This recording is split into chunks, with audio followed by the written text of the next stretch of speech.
स्वागत है आपका। इस वक्त हमारे साथ हैं भारतीय जनता पार्टी के प्रवक्ता गौरव भाटिया और जितेंद्र तिवारी, तृणमूल कांग्रेस के प्रवक्ता। आप दोनों का बहुत बहुत स्वागत है। हमने अभी ममता बनर्जी का बयान आपको सुनाया। गौरव भाटिया, बंगाल में चुनाव है और अब ऐसा लगता है कि एक ताज़ा हथियार ममता बनर्जी के हाथ लग गया है आप पर वार करने के लिए, और वो है गैस, पेट्रोल, डीजल के बढ़ते हुए, बेतहाशा बढ़ते हुए दाम। वो समझ रही है इस बात को कि इससे कोई भी इंसान देश भर में अछूता नहीं है, और उन्होंने तो आज ऐलान किया कि वो हर एक विपक्षी राज्य को एकत्रित करेंगी। हर विपक्षी दल को उन्होंने आह्वान किया कि आइए और इस मुद्दे को उठाइए। जैसे किसान आंदोलन को देशव्यापी आंदोलन बनाने की कोशिश की गई, ऐसे पेट्रोल डीजल पर आपको पूरे देश में घेरने की तैयारी है, और अगुवाई करेंगी ममता जी।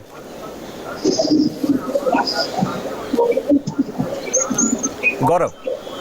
सौरभ जी, देखिए, सबसे पहले तो आज हमारी पार्टी के राष्ट्रीय अध्यक्ष श्री जेपी नड्डा जी पश्चिम बंगाल की पावन भूमि में ही थे, और सोनार बांग्ला ये लक्ष्य लेके भारतीय जनता पार्टी पश्चिम बंगाल की जनता का आशीर्वाद लेने गई है।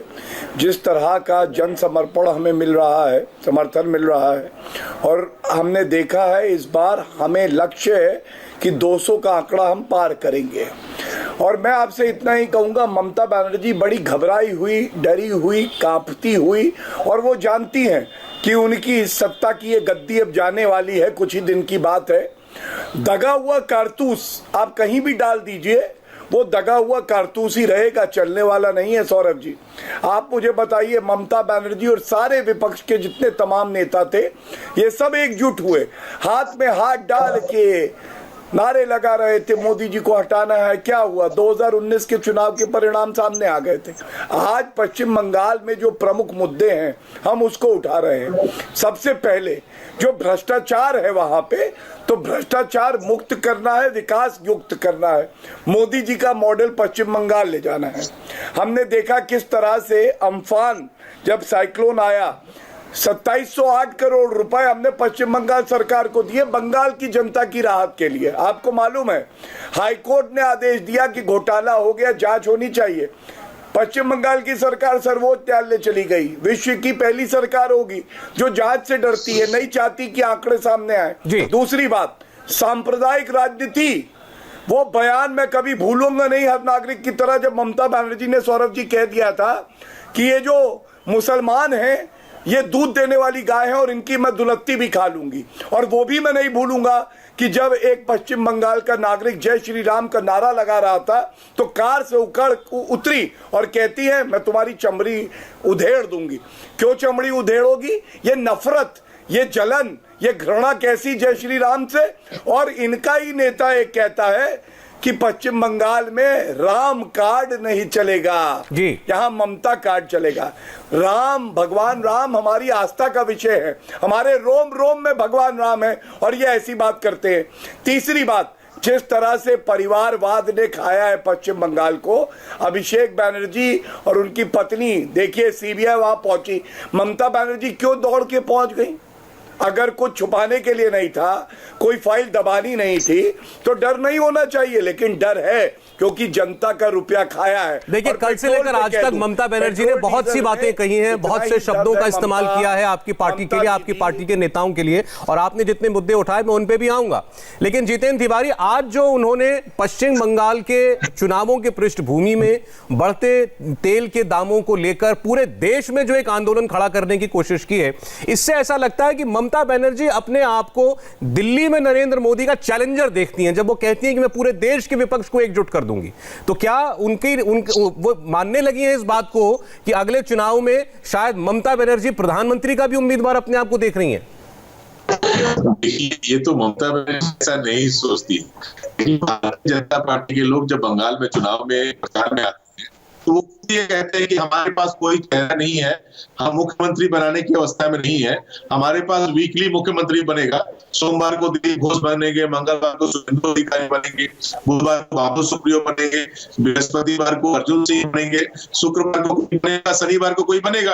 तो बंगाल की जनता, भाई आपका असली मुख्यमंत्री कौन है? तो वो कहते हैं मोदी जी के हाथों में बंगाल को दे दो। तो ये तो भारतीय जनता पार्टी ही ये जानती है कि बंगाल में उनके पास कोई चेहरा नहीं है, तो मोदी जी के हाथों में बंगाल को दे दो। पता नहीं मोदी जी बंगाल में मुख्यमंत्री का चुनाव लड़ने वाले हैं कि नहीं। तो ये पृष्ठभूमि तो भारतीय जनता पार्टी ने खुद बनाई है। और भाटिया जी से मैं केवल एक प्रश्न करूंगा कि ये बहुत से हमारी गलतियां आपने गिनाई, हम ठीक है, बहुत खराब है, आप तो अच्छे बन जाइए, आप पेट्रोल और डीजल का दाम कम कर दीजिए ना, आप गैस का दाम 100 रुपया पर सिलेंडर कम कर दीजिए ना, हमारा मुद्दा ही समाप्त हो जाएगा। उस मुद्दे पर तो आप आ नहीं रहे हैं। फ्रांस की बात करेंगे, इंग्लैंड की बात करेंगे, रॉकेट साइंस की बात करेंगे, लेकिन गरीब लोगों को खाना कहां से मिलेगा, गरीब लोगों के पेट में भात कहां से मिलेगा, इस पर यह चर्चा के लिए तैयार नहीं। यही इनकी विडंबना है और यही स्वभाव बंगाल में ले डूबेगा इन्हें, और बंगाल की जनता इसके लिए तैयार है कि कैसे इन्हें बंगाल में घुसने ना दिया जाए।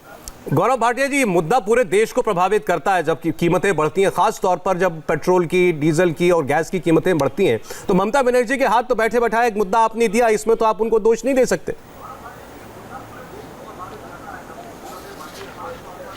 देखिए सौरभ जी, मैं एक इंटरव्यू सुन रहा था ममता दीदी का। मैं उनको दीदी कहूंगा, वो हमारी पार्टी के वरिष्ठ नेताओं को दैत्य कहती हैं।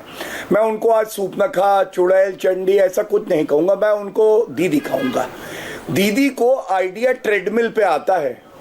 ट्रेडमिल पे ममता दीदी कब चढ़ेंगी सौरभ जी? जब उन्हें आइडिया आ जाए कि जो पेट्रोल डीजल की कीमतें होती हैं इसमें वैट भी लगता है, कुछ वैट घटा दे जनता के लिए।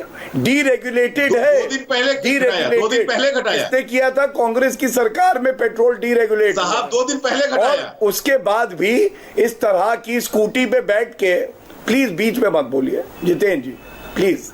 आप बोलना चाहते हैं आप बोलिए पहले, मुझे कोई दिक्कत नहीं है, हम दो ही लोग हैं। सौरभ जी तो वैसे ही इतने अच्छे एंकर हैं, आप पहले बोलिए, कुछ कह रहे हैं। उनका कहना ये था, वो कह रहे हैं कि जो सुझाव आप दे रहे हैं उस पर पहले के ममता सरकार अमल कर चुकी है, वैट घटा चुकी है, अब आप घटाइए। अच्छा, जो जानकारी मेरे पास है 25% वैट जो है आज भी है। मैं कह रहा हूं आप 24% ही कर दीजिए, दिखा दीजिए भाई, इतना दाम बढ़ गया है। और अगर इन्होंने घोटाले ना किए होते सौरभ जी, तो मैं बता रहा हूं जनता को वैसे ही ये 10,000 करोड़ रुपए भेंट कर देते। कोयला घोटाला, शारदा स्कैम, नारदा स्कैम, मैंने अभी आपको बताया अम्फान साइक्लोन में स्कैम कर दिया, हर जगह घोटाला है। और मैं एक बड़ा महत्वपूर्ण बात कहता हूं, अभी गरीबों की बात कर रहे थे, किसान भाई जो हमारे हैं 75 लाख 77 लाख पश्चिम बंगाल में, प्रधानमंत्री किसान सम्मान निधि हर 4 महीने बाद 2,000 की किस्त क्यों नहीं लागू करी? क्या किसानों की चिंता नहीं है? गरीब किसान जो वहां पे है। दूसरा, आयुष्मान योजना, गरीब परिवारों को 5 लाख का मेडिकल कवरेज मिल जाए, पूरे देश में लागू हो गई, लेकिन इन्होंने लागू नहीं करी। तीसरी बात, आप देखिए विकास के कितने खिलाफ है। कोविड के वैक्सीन्स गए, उसका ट्रक रोक दिया टीएमसी के लीडर ने। उन्होंने कहा नहीं भैया, यहां सबसे ज्यादा खतरनाक वायरस ममता बनर्जी है, ममता बनर्जी है तो कोई और वायरस आ ही नहीं सकता। इनसे पूछिएगा, जितेंद्र भाई आप बताइए, कोविड वैक्सीन के जो ट्रक गए थे उसकी क्या गलती है? पश्चिम बंगाल की जनता से कोई दुश्मनी है क्या आपकी? किसानों से दुश्मनी है, नागरिकों से दुश्मनी है। हमने संकल्प लिया है कि अगर हमारी सरकार आने वाली है सौरभ जी, और जब हमारी सरकार आएगी तो प्रधानमंत्री किसान सम्मान निधि की जो 7 किस्तें हैं वो भी हम किसानों को देंगे, आयुष्मान योजना भी लागू करेंगे, और देखेंगे कि बंगाल जिस तरह से भारत में सबसे अग्रणी भूमिका निभाता था वो निभा पा रहा है। देखिए ये बात जितेंद्र जी ठीक है, 2 दिन पहले भी आप मेरे प्रोग्राम पर थे, वहां तब आप ये कह रहे थे कि हमने तो बहुत सारे लाखों नाम दे दिए हैं, केंद्र सरकार नहीं उन नामों को फाइनल कर रही है, किस्त जारी कर रही है। मैं अभी एक न्यूज आर्टिकल पढ़ रहा हूं जिसमें लिखा है केवल 200 किसानों का सत्यापन करके नाम पश्चिम बंगाल की सरकार ने दिया है किसान सम्मान निधि के लिए, और ऐसा न जाने कितने वर्ष लग जाएंगे इस काम में। अगर बढ़ती कीमतें हर इंसान को छूती हैं तो लाखों किसान ये भी को ये समझ में आ रहा होगा कि वो 6,000 रुपया जो बाकी देश में लोगों को मिलता है हमें नहीं मिलता है। देखिए ये सत्य नहीं है। 20 लाख किसानों का डाटा सत्यापन के साथ आज से करीब 2 महीने पहले केंद्रीय सरकार को भेजा जा चुका है। और भाटिया जी या इनकी पार्टी की ये समस्या है कि ये बंगाल के बारे में अच्छा सोच ही नहीं सकते। बंगाल के लोगों को ये चुड़ैल कहेंगे, बंगाल की महिलाओं को चुड़ैल कहेंगे, बंगाल के लोगों को दैत्य कहेंगे। ये बंगाल के लोगों को प्यार कर ही नहीं सकते। बंगाल का नाम स्नेह के साथ ले ही नहीं सकते। मैंने कहा मैं नहीं कहूंगा, खासियत है बंगाल की। देखिए तथ्यों पे सही रहे, मैंने कहा मैं नहीं कहूंगा। सर आप बोले हमें दैत्य बुलाती है, आपको याद है सीख दी आपने क्या सुना जितेंद्र जी? मैं नहीं जानता, इन्होंने जो बोला मैं वो बोल देता हूं। ये शब्द इन्होंने कहा कि ये शब्द मैं ममता बनर्जी को नहीं कहूंगा, मैं ममता बनर्जी को दीदी कहूंगा। नहीं, इन्होंने कहा आज मैं नहीं कहूंगा, यानी मेरे मन में है, कल तक मैं यही कहते आया हूं। इन्होंने अब आप इनके मन को पढ़ रहे हो तो अलग बात है, मैं तो जो इनको बोलते सुना वो मैं आपको बता रहा हूं। अच्छा, बहरहाल ये भी आज का मुद्दा था।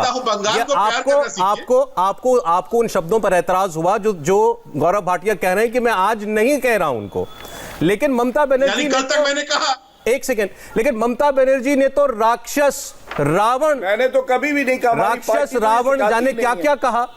क्या वो भाषा उचित है? आपकी मुखिया हैं, उन्होंने भी तो ये शब्द बोले। नहीं, ममता बनर्जी ने कभी किसी को राक्षस या रावण किसी का नाम लेकर कभी नहीं कहा। कल ही जिस तरह नहीं, नाम लेकर किसी का नहीं कहा, किसी का नाम लेकर नहीं कहा। ममता बनर्जी एक प्रवृत्ति की बात करती है, राक्षसी प्रवृत्ति होती है, रावण की प्रवृत्ति होती है। जब आप लोगों का करने का हैं, नरसंहार के लिए आगे बढ़ते हैं तो राक्षस प्रवृत्ति कहलाती है। आपके ऊपर नरसंहार का इतिहास आपका रहा है, गुजरात के रंगों का उनका धब्बा आपके चेहरे पर है, ये नरसंहार की प्रवृत्ति आपके अंदर है, वही आप बंगाल में अपनाना चाहते हैं। तो ये बंगाल जनता को याद दिलाना जरूरी है, इसलिए ऐसी बातें कही जाती हैं। लेकिन व्यक्तिगत रूप से किसी को राक्षस या किसी को दूसरा कुछ कहना, ये हमारी पार्टी कभी ऐसा नहीं करती है, आने वाले दिनों में ऐसा नहीं करेंगे। लेकिन मैं कहता हूं कि बंगाल के बाद चुनाव आप लड़ना चाहते हैं तो बंगाल के लोगों को प्यार करना सीखे, बंगाल के लोगों का नाम स्नेह से लेना सीखे, बंगाल के अस्मिता को पहचानना सीखे, बंगाल के लोगों के मन स्थिति को पहचानना सीखे, तभी आप बंगाल में चुनाव लड़ पाएंगे। अन्यथा बंगाल को समझते समझते चुनाव समाप्त हो जाएगा, आप बंगाल में कुछ भी नहीं कर पाएंगे। अच्छा, आपको क्या लगता है, मैं ये सीरियसली पूछ रहा हूं क्योंकि ममता बनर्जी बार बार कहती है बंगाल पर बंगाली राज करेगा, बंगाल पर गुजरात राज नहीं करेगा। अब अगर ये क्या कोई भी पार्टी अगर बंगाल में चुनाव लड़ेगी तो आपको क्या लगता है वो कहां से इंपोर्ट करके नेता कार्यकर्ता लाएगी और वहां बैठा देगी? वो बंगाल के नहीं होगा तो कहां दर्द है? जो देखिए, कुछ ऐसे दर्द है जो बंगाल के भारतीय जनता पार्टी के नेता खुद नहीं कह सकते, हमें कहना पड़ता है। देखिए, बंगाल में भी तो भारतीय जनता पार्टी के नेता हैं, तो उन्हें अपने पैरों पर खड़ा होने देना। रोज कभी गृह मंत्री जी आकर ट्यूशन पढ़ाएंगे, कभी नड्डा जी आकर ट्यूशन पढ़ाएंगे, भाटिया जी भी आने वाले हैं ट्यूशन पढ़ाने के लिए। अच्छा तिवारी जी, मुझे एक बात बताइए, आप पॉलिटिकल आदमी हैं, विधायक, आप पॉलिटिकल आदमी विधायक हैं, मैं आपकी पॉलिटिकल समझ को इतनी कच्ची नहीं मानता। ममता बनर्जी कल को बंगाल के बाहर किसी चुनाव में कोई चुनाव लड़ेंगे, उड़ीसा में, दिल्ली में, बिहार में, कहीं भी, तो क्या प्रचार करने नहीं जाएंगी? और प्रचार करने जाएंगी तो क्या तब आप ये कहेंगे कि वो बाहरी है? ये तो प्रचार तक सीमित नहीं है ना। जब आप बंगाल में प्रचार के नाम पर आकर विवेकानंद की मूर्ति तोड़ देंगे, विद्यासागर की मूर्ति तोड़ देंगे, महात्मा गांधी का अपमान करेंगे, आप कहेंगे कि हम वंदे मातरम बंद कर देंगे, ये सब जब आप आकर कहेंगे तो हम बंगाल के लोगों को तो बुरा लगेगा ना। तब तो ये लगेगा कि आप बंगाल के नहीं है। अच्छा, अब तो ममता बनर्जी ने वैसे एक रोल और अपना लिया है, गौरव भाटिया। उन्होंने कल कहा कि मैं गोलकीपर हूं बंगाल की और बीजेपी को एक भी गोल नहीं करने दूंगी। यहां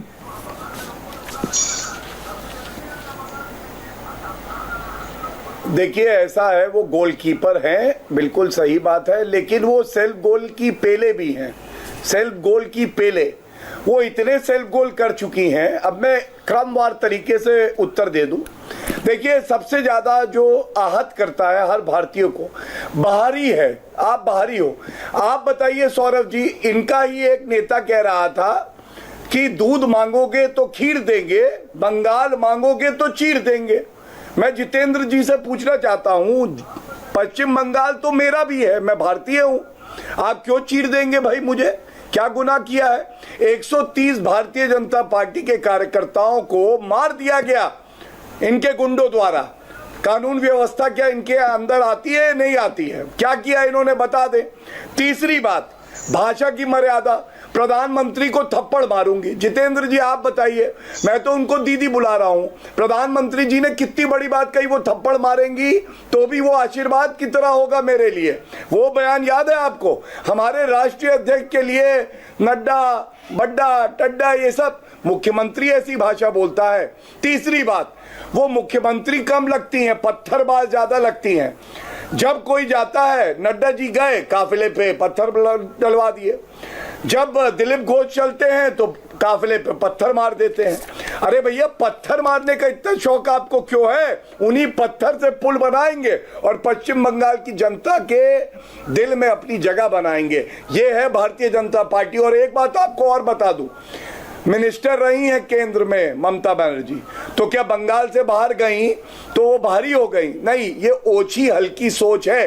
देश को विभाजित करना छोड़िए नॉर्थ साउथ ईस्ट वेस्ट सब मिल जाता है, तब भारत बनता है। और प्रधानमंत्री जी अगर जाते हैं तो वो एक भारतीय होने के नाते जाते हैं, और हमारे पास एक नहीं तमाम ऐसे चेहरे हैं। ये मुख्यमंत्री की कुर्सी भपौती नहीं है कि ममता बनर्जी और उसके बाद उनका वंश उस पर राज करेगा। अभी आप देखिएगा चुनाव के नतीजे आएंगे, आप ऐसे गायब हो जाएंगे जैसे गधे के सर से सींग। बताइए जितेंद्र जी, आप जवाब दीजिए इनके सारे आरोप। देखिए मैं बपौती नहीं है, मैं ऐसे शब्दों का प्रयोग नहीं कर सकता, भाटिया जी कर सकते हैं। लेकिन मैं केवल एक बात कहूंगा, हम किसे कहते हैं बाहर के लोग जो बंगाल की संस्कृति को नहीं समझते। नड्डा जी, मैं भारी हूं क्या? आप बताइए, बंगाल के आज इंडिया टीवी में ये तय होने दीजिए, क्या मैं भारी हूं आपके लिए? मैं भारी हूं? मैं कहता हूं नड्डा जी बंगाल के जमाई चीर देंगे, क्यों चीरेंगे? आपकी तरफ अगर हाथ बढ़ेगा ना बाहर से, मैं खड़ा हो जाऊंगा। ये भारतीय जनता पार्टी की सीख है। अच्छा, वो जवाब दे रहे हैं, गौरव भाटिया जवाब दे रहे हैं आपकी बात का, जरा सुनिए। आप मुझे बोलने का मौका दें। बोलिए जितेंद्र जी, बोलिए। गौरव भाटिया सुनिए। मैं कहता हूं नड्डा साहब बंगाल के जमाई हैं। वो 2-4 बार आए, 5 बार आए, ठीक है, लेकिन आकर यहाँ घर जमाई बन जाए, हर 2 दिन बाद यहीं पर आकर रहने लगे, तब तो लोगों को आपत्ति होगी ना। लेकिन यहाँ रहे उसमें भी हमें आपत्ति नहीं, लेकिन बंगाल की संस्कृति को सीख तो ले। बंगाल के बारे में आप शब्दों का प्रयोग करना, बंगाल के संस्कृति के बारे में आप शब्दों का प्रयोग करना। वो तो कह रहे हैं हम सोनार बांग्ला बनाएंगे, आप अपमान की बात कर रहे हैं। इनकी पार्टी का तो नारा है, इनकी पार्टी का तो नारा है सोनार बांग्ला बनाएंगे। अरे सोनार बांग्ला ये कैसे बनाएंगे? इनके राज्य के अध्यक्ष दिलीप घोष कहते हैं कि गाय के दूध से सोना निकलता है, तो गाय के दूध से निकलकर सोना निकालकर यदि बंगाल सोनार बांग्ला बनाएंगे तो ये हो सकता है। उसके लिए तो इनके पास विजन होना चाहिए ना। आज तो ये घूम घूम कर कह रहे हैं कि हम जनता की राय ले रहे हैं कि बंगाल की जनता क्या चाहती है। इन्हें ये भी मालूम नहीं कि बंगाल की जनता क्या चाहती है। अब 2 महीने बाद चुनाव होने हैं, अभी तक इन्हें ये पता नहीं कि बंगाल की जनता क्या चाहती है, तो ये बंगाल के को सोनार। अच्छा, आपको लोकसभा चुनाव से क्या समझ में आया? अच्छा जितेंद्र जी, लोकसभा में जो नतीजा है उससे आपको क्या समझ में आया, बंगाल की जनता क्या चाहती है? इसके पहले भी लोकसभा में कई बार ऐसे नतीजे आ चुके हैं। भारतीय जनता पार्टी कभी 3 एमपीज की पार्टी हुआ करती थी, कभी 2 एमपीज की पार्टी हुआ करती थी, उसके बाद भी सत्ता में आई। कभी ममता बनर्जी ने भी एक पार्टी बनाई थी, कभी ममता बनर्जी ने भी एक नई पार्टी से पहली बार चुनाव लड़ा था। ममता बनर्जी ने भी 3 दशक की पुरानी सरकार को उखाड़ फेंका था। ये करिश्मा ममता बनर्जी ने भी किया था, लेकिन मुझे नहीं लगता कि ममता बनर्जी ऐसा सोचती होंगी कि कोई और ये करिश्मा नहीं कर सकता। देखिए 18 एमपी बंगाल से उन्हें मिला, इसके बाद 1 वर्षों में केंद्रीय सरकार ने बंगाल को क्या दिया? केवल लांछना, केवल गाली, केवल अपमान। 18 एमपी देने के बाद बंगाल की जनता ने उन पर विश्वास करके बंगाल से उन्हें 18 सांसद दिए। उसके बाद बंगाल को क्या मिला? केवल गाली, केवल लांछना।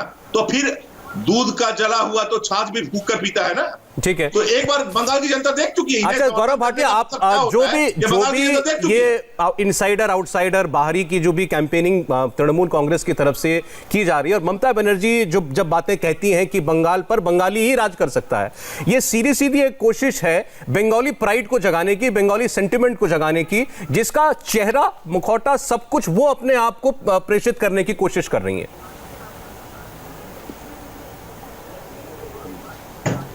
देखिए सौरभ जी, सबसे पहले तो मैं बता दूं, ये कह रहे चेहरा कौन। हमारे पास तमाम ऐसे नेता हैं जिन्होंने दिल जीता है, विश्वसनीयता वो दिखाते हैं। मैं आपको उदाहरण देता हूँ, उत्तर प्रदेश में हमारे पास कोई एक चेहरा नहीं था, लेकिन उत्तर प्रदेश में हमारी कितनी सीटें आई? 325। किसकी सरकार बनी? भारतीय जनता पार्टी की। चेहरा आया और वो चेहरा बहुत अच्छा काम कर रहा है। योगी जी ने भारतीय जनता पार्टी को भी मजबूत किया और उत्तर प्रदेश को भी मजबूत किया। ऐसे ही पश्चिम बंगाल में भी हमारी सरकार बनेगी, तमाम चेहरे हैं, हमारा राष्ट्र नेतृत्व तय कर लेगा। दूसरी बात, ये वो पश्चिम बंगाल है, और उत्तर देना चाहे जितेंद्र जी दे सकते हैं, मैं चुनौती दे रहा हूं। आप कोई और एक प्रदेश बताइए जहां पे वर्दी बैठ के प्रदर्शन कर रही हो, वर्दी प्रदर्शन कर रही है।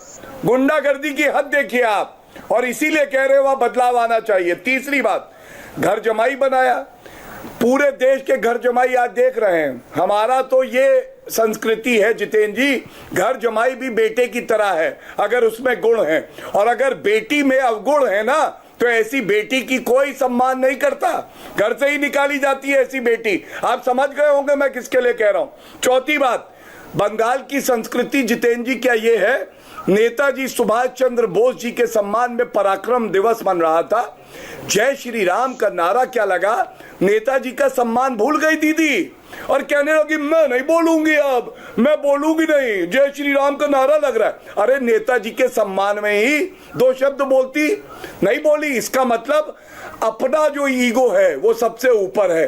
ममता बनर्जी होनी चाहिए, जनता से कोई मतलब नहीं, नेताजी से कोई मतलब नहीं। और चौथी बात, रोहिंग्या से इतना प्यार और हम लोगों को बाहरी बुलाते हो। जितेंद्र जी इतना कहूंगा, जितेंद्र जी आप भाई है मेरे, पाकिस्तान का और चीन का हाथ जो बाहरी है आपकी तरफ बढ़ेगा, मैं खड़ा होऊंगा।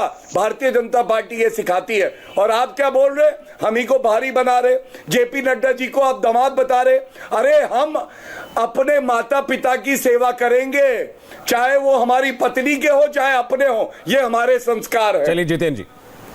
सर मैं कहता हूं, आपने तो कहा था कि पाकिस्तान जाकर जिन्ना की मजार पर वंदे मातरम लिख कर आएंगे। उस वादे का क्या हुआ हमें समझ में नहीं आया। चीन हमारे जमीन को दखल कर रहा है, हम तो मजबूती के साथ आपके साथ खड़े हैं, हम तो मजबूती के साथ केंद्रीय सरकार के साथ खड़े हैं।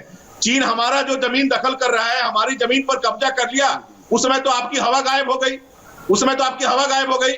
बंगाल में और जहां तक जय श्री राम का सवाल है, जय श्री राम का नाम आप भक्ति के साथ ले, भक्ति के साथ ले, स्नेह के साथ ले। किसी सत्यनारायण भगवान की कथा में कोई आकर राम नाम सत्य है कहने लगा, हम इसे मान लेंगे क्या? राम का नाम उन्हीं को लेना चाहिए जो राम को सच्ची श्रद्धा, जिनके प्रति राम के प्रति जिनके मन में सच्ची श्रद्धा हो। अपना अपराध छुपाने के लिए, अपने घृणित कार्यों को छुपाने के लिए आप राम का नाम लेंगे, मन में राम बगल में छुरी वाला नाम का नाम यदि लेंगे तो हम तो आपको पसंद नहीं करेंगे। आप तो राम के नाम का पेटेंट आपने नहीं करा रखा है कि आप जहां मन वहीं उनका नाम ले लेंगे। राम का नाम मर्यादा पुरुषोत्तम पेटेंट इनका नहीं है, ये बात तो सही है। उनका नाम लेने के लिए आपको मर्यादा में रहना होगा। देखिए ये सब आस्था और श्रद्धा की बात है, ये हर व्यक्ति का एक निजी आस्था का केंद्र है। मेरा सवाल ये है जो इन्होंने उठाया, ममता बनर्जी एक टेम्परामेंटल, उनका एक स्वभाव है, ये हम सब जानते हैं, उससे वो उनकी पर्सनालिटी है। लेकिन प्रधानमंत्री हो, नेताजी जैसी शख्सियत को सम्मानित करने का कार्यक्रम हो, वहां कोई किसी ने नारा लगाया जय श्री राम, ममता जी को चाहे वो बुरा लगा हो, ठीक ही बुरा लगा हो चाहे, लेकिन उस कार्यक्रम से उठ के आ जाना मैं बोलूंगी नहीं, और मतलब वो ऐसा करना वो तो सबको खराब लगा। कहा था उन्होंने जय हिंद कहकर उन्होंने अपना भाषण समाप्त किया था। उन्होंने नेताजी ने जो नारा दिया था जय हिंद जय भारत, वो नारा देकर ही ममता बनर्जी अपना वक्तव्य समाप्त किया था। ये तो जय श्री राम से क्या चिढ़ है? नहीं, कोई चिढ़ नहीं, कोई चिढ़ नहीं, लेकिन आप आस्था के साथ उनका नाम लेना। जय श्री राम को आप बाजार में क्यों ले आएंगे? श्री राम को आप इतना नीचे क्यों उतारेंगे? ये अधिकार आपको किसने दे दिया? गौरव भाटिया, मैं उत्तर दे दूं सौरभ जी। देखिए 3 बातें इन्होंने पाकिस्तान का जिक्र किया, तो पाकिस्तान को घुस के ठोका बालाकोट एयर स्ट्राइक, तो वो हमारी वीर वायुसेना ने और नरेंद्र मोदी जी ने खुला हाथ दिया। लेकिन मिनी पाकिस्तान कहाँ है आपको पता है? टीएमसी के नेता हैं फिरहद हकीम, उन्होंने कहा था आओ देखो मिनी पाकिस्तान, यहां लाहौर, यहां रावलपिंडी और कराची। टीएमसी के मंत्री हैं, आपको नहीं जानकारी होगी, मैं आपको कैप्सूल भेजूंगा, यात्रा तरोताजा होगी। जितनी पाकिस्तान आपके दिल में है। अरे भैया थोड़ा सा आराम से, कोई बात नहीं। लाहौर कराची जाओगे, टीएमसी वाले मंत्री से मिले हो, आडवाणी साहब गए थे ना सौरभ जी, वहां तो आडवाणी साहब गए थे, आडवाणी जी गए थे। रखिए वो पीछे जो पत्तियां है ना वो झड़ रही हैं, वो पीछे पत्तियां आपके झड़ के आपके ऊपर गिर रही है, उसको कंधे से हटा लीजिए। वो अरे आपके पास तो एक उम्मीदवार नहीं है बंगाल के लिए, आपके पास तो मुख्यमंत्री का कोई उम्मीदवार नहीं है। अच्छा इनकी बात कंप्लीट हो जाए, इनकी बात। देखो हमें डर लगता है, अभी समय है हमारे पास, आपके पास बोलने के लिए बहुत समय होगा, इनकी बात सुन लीजिए, प्लीज बोलिए। आपसे हमें डर लगता है, वो पीछे की पत्तियां झड़ गई आपकी। चलिए दूसरी बात, इन्होंने कहा हवा गायब हो जाएगी, आर्मी की बात करी। सौरभ जी आपको मालूम है वहां टोल प्लाजा था पश्चिम बंगाल का, आर्मी के 2 ट्रक पहुंच गए थे, किसकी हवा निकल गई थी आपको पता है? ममता बनर्जी की। कह रही थी वो सत्ता पलटने आर्मी आई है। बताइए, आर्मी पे विश्वास नहीं आपको, प्रधानमंत्री पे विश्वास नहीं, न्यायालय पे विश्वास नहीं, पार्लियामेंट पे विश्वास नहीं, विश्वास रोहिंग्या मेरे भाई है, रोहिंग्या मेरे लिए जान दे देंगे और भारतीय हम लोग भारी है। तीसरी बात, सफेद झूठ कैसे बोल सकते हैं? भैया देखिए जितेंद्र जी, भाटिया जी, आप देखिए, इतने सम्मानीय जितेंद्र जी, व्यक्ति, आप इतना सफेद मैं झूठ आपसे कैसे बोल एक सकते ही हैं? विनम्र निवेदन, मैं तो चमड़ी भी नहीं उधेड़ पाता हूँ, मैं चमड़ी नहीं उधेड़ पाता, मैं सही बता रहा हूँ। आप तो मैं सरकार चमड़ी को नहीं उखाड़ उधेड़ फेंकने की पाऊंगा। बात करते जय हैं। श्री राम बोल आप तो सकता हूँ। बंगाल की जय सरकार को श्री राम पुलिस गाजर समझते हैं। बोलो, जय श्री राम, जय श्री राम। बिल्कुल बिल्कुल अच्छा लग बोलेंगे, रहा है? जय बिल्कुल श्री बोलेंगे, राम। बोलते भी हैं, अच्छा बोलते लगा, भी हैं, लेकिन चुप हो मन में जाइए। पाप लेकर नहीं शांति- बोलेंगे। शांति रखिए, ममता जी की ट्रेनिंग मत लीजिए, जाने वाली है, हो सकता है आपको भी हमारे पास ही आना जाने वाले तो आप हैं, अब बंगाल सुनिए में मेरी आपको बात, मुंह तीसरी दिखानी बात, पड़ेगी। ये क्या बोलेंगे सौरभ जी, प्लीज सौरभ जी, चलिए, please। अच्छा मेरे ख्याल में बहुत टोका टाकी हो गई। जितेंद्र जी बात कंप्लीट करें, फिर आप बोलिए आराम से, ठीक है। देखिए, मैं इस चर्चा को समझता हूं, इनका अपना बिंदु है, मेरा अपना है, छोड़िए, जाने दीजिए। सर्वोच्च न्यायालय क्या कहता है उस पर तो आस्था होगी, मेरे हाथ में है। सर्वोच्च न्यायालय पंचायत चुनाव हुए, 1/3 सीटें जो है वो अनकॉन्टेस्टेड जीत गई। सर्वोच्च न्यायालय ने कहा पश्चिम बंगाल में लोकतंत्र ही नहीं है। दुर्गा पूजा, दुर्गा मूर्ति विसर्जन 3 साल लगातार, सौरभ जी 3 साल, तीनों जजमेंट दिखा दूं, कोलकाता हाईकोर्ट ने लताड़ा, इनको थपड़ियाया, इनसे कहा हिंदुओं की आस्था का भी ध्यान रखो, अगर मुहर्रम के ताजिया जाएंगे तो दुर्गा मूर्ति विसर्जन भी होना चाहिए। तीसरी बात, के पास और कुछ मौलानाओं को भत्ता, दुर्गा पूजा में हर साल पूजा कमेटियों को 50,000 रुपया अनुदान ममता बनर्जी उतना ही देती भत्ता क्यों नहीं है। खुद उपवास रख के चंडी पाठ करती है, फिर घबरा आप वो खुद उपवास रख के चंडी पाठ करती हैं। आप तो दुर्गा पूजा के बारे में आप ना बोले, मां दुर्गा का तो अपमान करते हैं। हम ठीक है, आपके राज्य मुसलमान के नहीं अध्यक्ष तो कहते हमारी हैं बात मां भी नहीं दुर्गा कहां से आ गई सुनोगे, पता नहीं। हैं? दिलीप घोष जी वैसे कहते आप हैं मां दुलत्ती दुर्गा खा रहे हो कहां क्योंकि से आ वो गई दूध इसका देते पता हैं। नहीं। अब मैं आप तो मां दूध दुर्गा नहीं के बारे दे में तो सकता कम से भाई, कम ना बोले। मैं जितेंद्र और जहां जी तक देखिए सौरभ जी पंचायत क्या चुनाव आप का दूध दे मामला है, पाएंगे?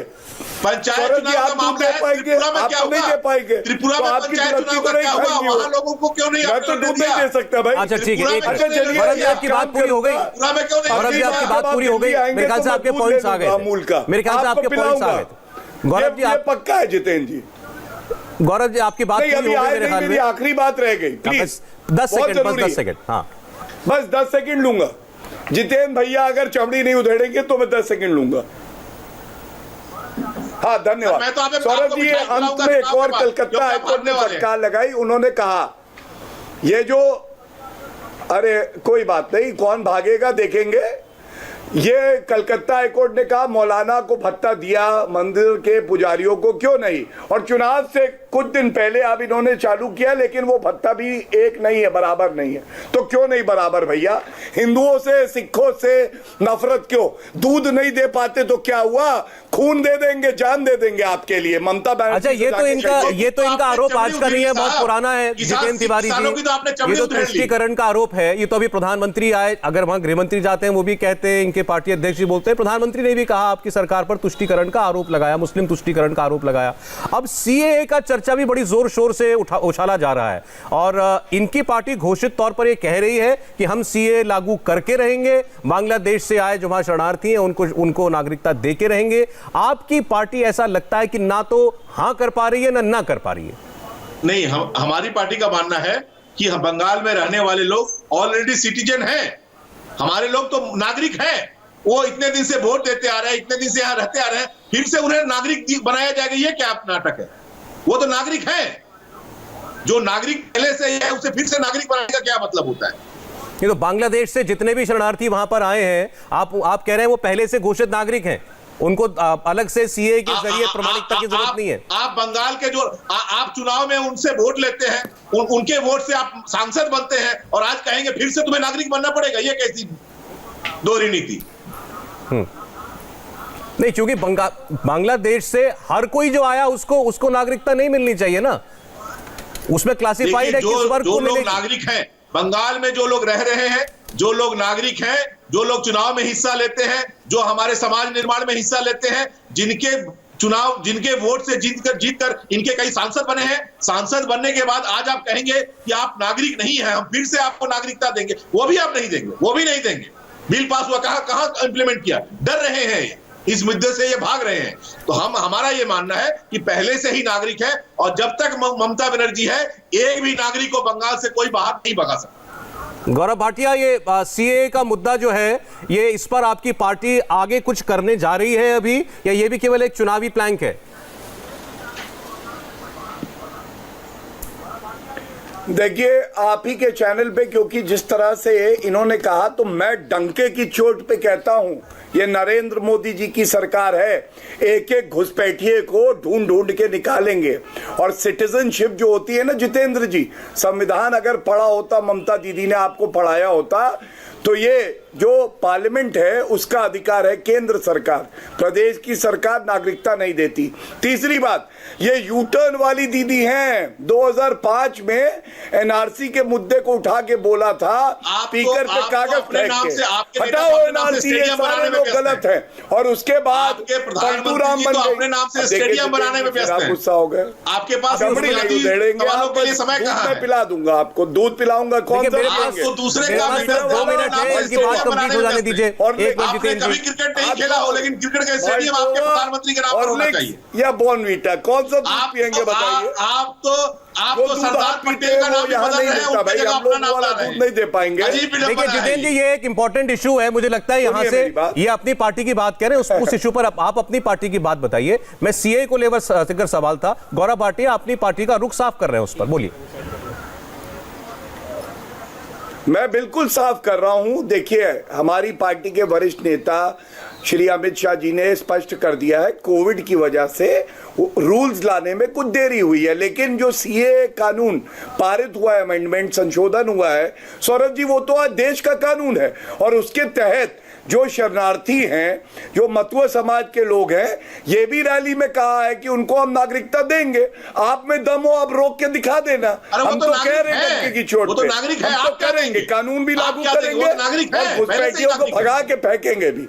दीमक की तरह जो हमारे देश को खाएगा, वो दीमक यहाँ मर जाएगा। ये नागरिकता के साथ साथ घुसपैठियों की बात भी कर रहे हैं जितेंद्र तिवारी, ये नागरिकता की बात भी कर रहे हैं और घुसपैठियों को बाहर निकालने की बात भी कर रहे हैं। कोई घुसपैठिया नहीं है, कोई नहीं है बंगाल की मिट्टी पर कोई घुसपैठिया नहीं है। बंगाल में रहने वाले लोग, बंगाल की उन्नति के लिए काम करने वाले लोग। अच्छा एक बात बताइए, मुफ्त में सारी पढ़ाई इंडिया हिस्सा लेने का अधिकार मिलता है, वो हमारे नागरिक हैं, उन्हें घुसपैठिया ना कहें, बंगाल के लोगों को घुसपैठिया ना कहें। सिटीजनशिप अमेंडमेंट एक्ट पढ़िएगा, हमें हमारे लोगों को घुसपैठिया कहेंगे, बंगाल के लोगों को फर्क ऐसे नहीं पता चलेगा। बंगाल के लोगों को जो सांप्रदायिकता का चश्मा इसको ऊपर उठाएंगे ना। समय इतना ही था। गौरव भाटिया जी, जितेंद्र तिवारी जी, आप दोनों का बहुत बहुत शुक्रिया आज कुरुक्षेत्र में इस चर्चा में आने के लिए। कम करिए, ममता बनर्जी केंद्र सरकार से बीजेपी के बड़े बड़े नेता मंत्री जो प्रचार के लिए आ रहे हैं, उन्हें पुरजोर तरीके से जवाब भी दे रही हैं, पलटवार भी खूब तीखा हो रहा है और ये ज़बानी जंग आगे जाकर के और तेज होगी, इसमें भी कोई शक नहीं है।